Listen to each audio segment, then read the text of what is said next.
Olá, bem-vindo.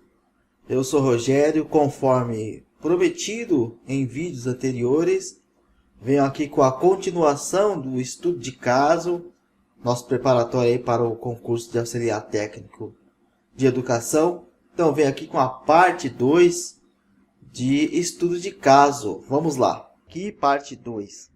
Considere: Pedro é auxiliar técnico de educação do município de São Paulo, lotado em uma unidade de ensino. Ele trabalha exercendo as atribuições de inspeção escolar.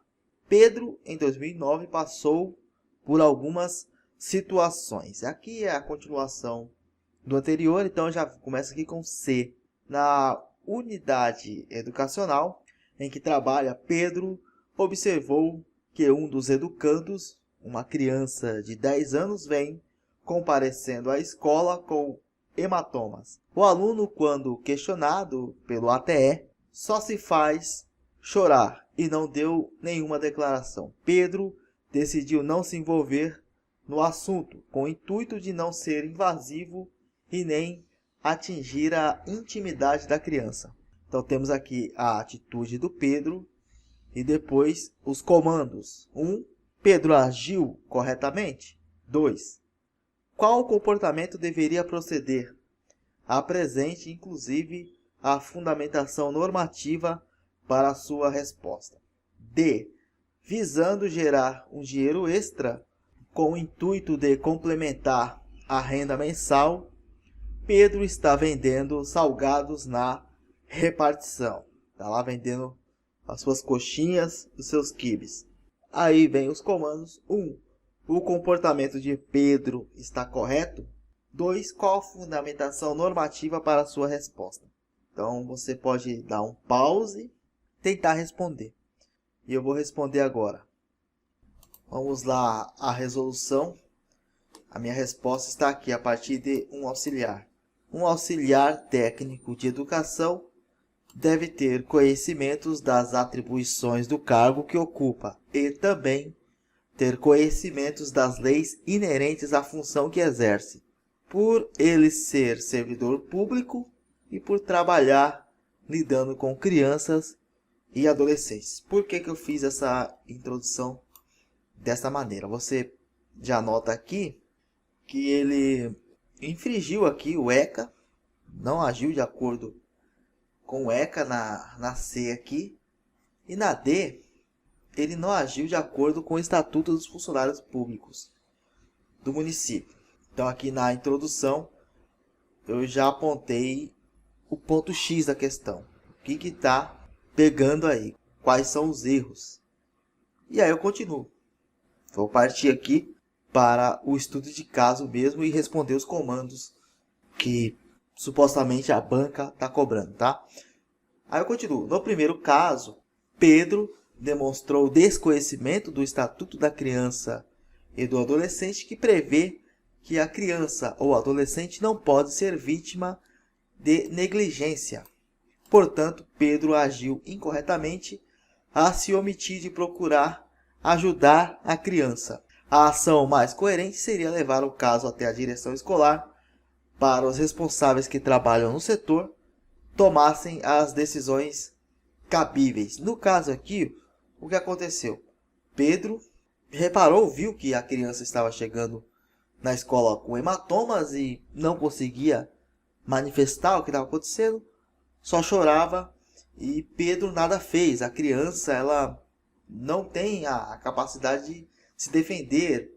Poderia ser um caso de agressão e Pedro está sendo negligente e não passar o caso adiante para a direção escolar, que certamente tomaria as providências, acionando talvez o conselho tutelar. Aí já não é uma questão que o auxiliar técnico de educação tem que se preocupar. O que ele tem que se preocupar é identificar alguma situação e passar para a direção o que está acontecendo. Meio que mastigado, vamos dizer assim. Essa é a função do ATE, com relação a acionar conselho tutelar, tudo dentro da escola, dentro da função não cabe auxiliar técnico de educação. E aí eu continuo aqui para terminar, né? Veja que aqui, ó, eu respondo as duas perguntas. Só que eu inverto. Qual a fundamentação normativa para a sua resposta? A negligência aí, batendo com o Estatuto da Criança e do Adolescente. Claro, seria bom se você lembrasse do artigo, da lei, mas realmente fica muito difícil, muito complicado. Se cair uma questão dessa, o importante é você conseguir lembrar o que a lei fala e procurar não infringir a lei. É nesse sentido. Aí eu inverti, respondi primeira, segunda, e aí o comportamento de Pedro está correto. Mais adiante eu falo, portanto, Pedro agiu incorretamente. Respondi as duas questões. No último parágrafo aqui, ó.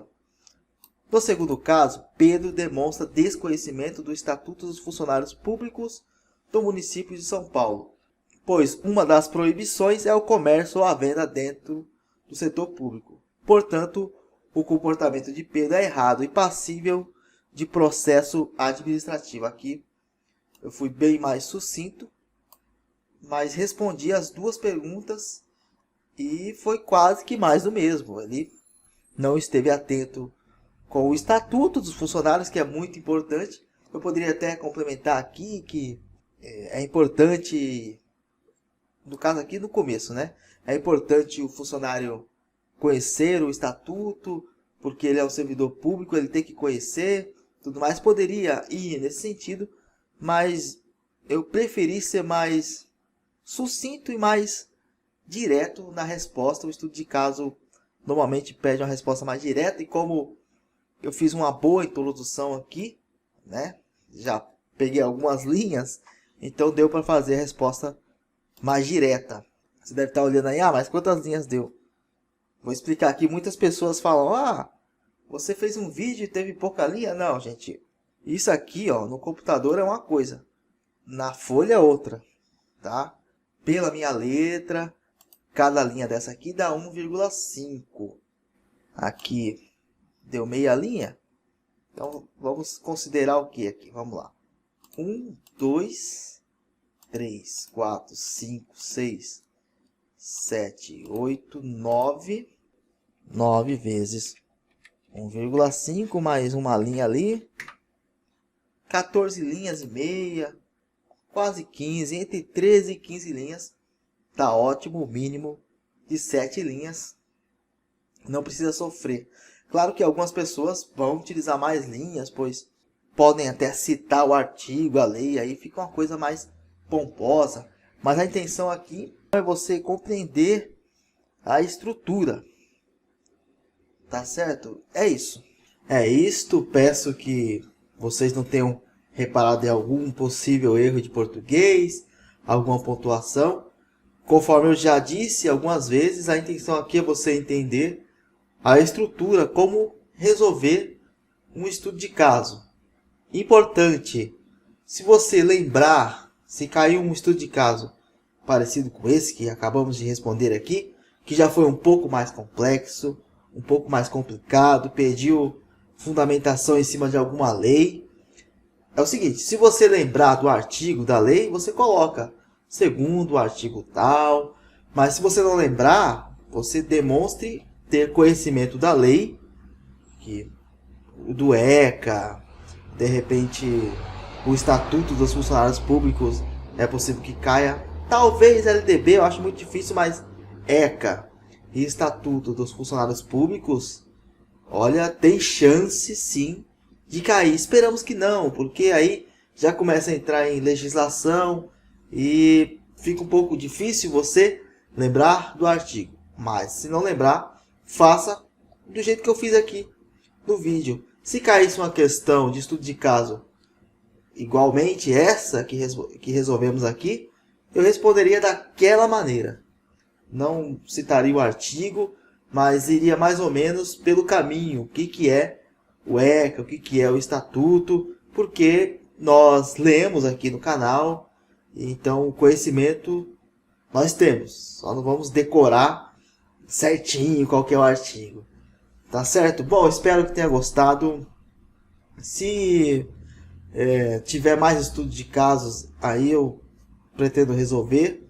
Vamos ver, de repente se aparecer mais algum estudo de caso aí, até o dia da prova eu faço, tá bom? Se não, fica por aqui. Resolvemos aí alguns estudos de caso no canal e eu tenho certeza que muitas pessoas já entenderam o que é e como responder esse tipo de questão.